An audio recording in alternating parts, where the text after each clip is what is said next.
Happy Saturday. Hope you all had an amazing week. Here are the headlines from the week that passed. We got the CPI numbers this week, and core is at 3.8%, down from 3.9 year over year, and headline is at 3.2, up from 3.1 year over year. If we take away shelter, it looks a lot better. I talked about owner's equivalent rent last week. That is up. Also up is actual rent with 0.5%.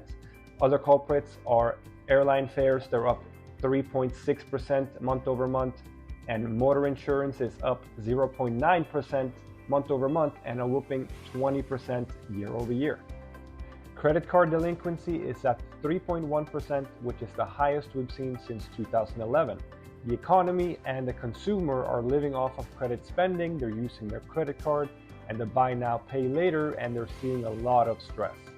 That's also why we're seeing spending down across the board. Retail sales came in much lower than expected as well. We also got the PPI report this week, which measures wholesale level of inflation, and those numbers came in hotter than expected. This is an important number to look at because it goes into the PCE report and it carries a lot of weight when it comes to what the Fed's actually looking at. The headline is up 0.6% month over month, 1.6% year over year. The core is up 0.3% month over month and 2% year over year. Energy here is the biggest culprit. I'm sure we've seen and felt those prices increase a lot. Purchase mortgage applications are up 5% week over week, and on refis they're up 12% week over week. And this is the second week in a row we're seeing a big bump, and that is due to the rates coming down. We are at 6.84% versus a 7% last week.